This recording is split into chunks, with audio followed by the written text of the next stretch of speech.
Hello, everybody, and welcome.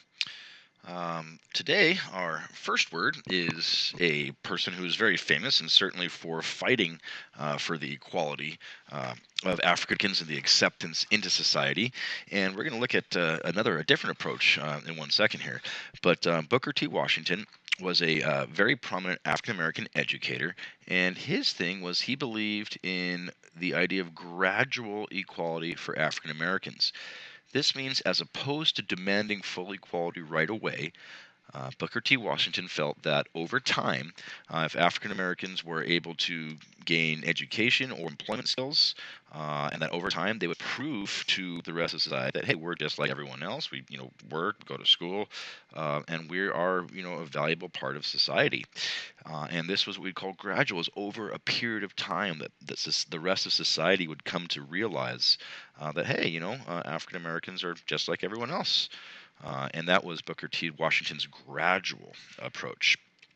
Um, he also went on and founded a school, or college actually, called the Tuskegee Normal and Industrial Institute. And it headed and was founded by Booker T. Washington.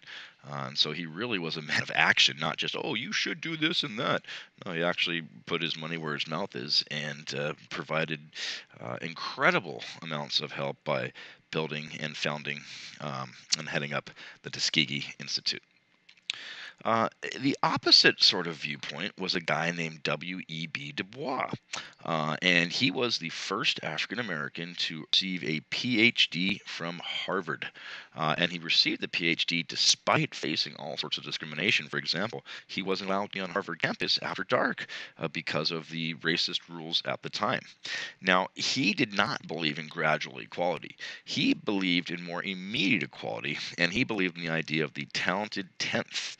And what this was that he felt that African American society should invest and train the best of the best, the top 10%, and develop them into leaders and have them lead the rest of the African American society forward. And it was a more of an immediate approach in contrast with Booker T. Washington. The Niagara Movement. This was a movement that was advocating for African Americans to seek a liberal arts education. And liberal arts is things like history, English, sociology, social science, political science, things like that. Where as opposed to the sort of a science background, biology, math, things like that. And that's our short show for today.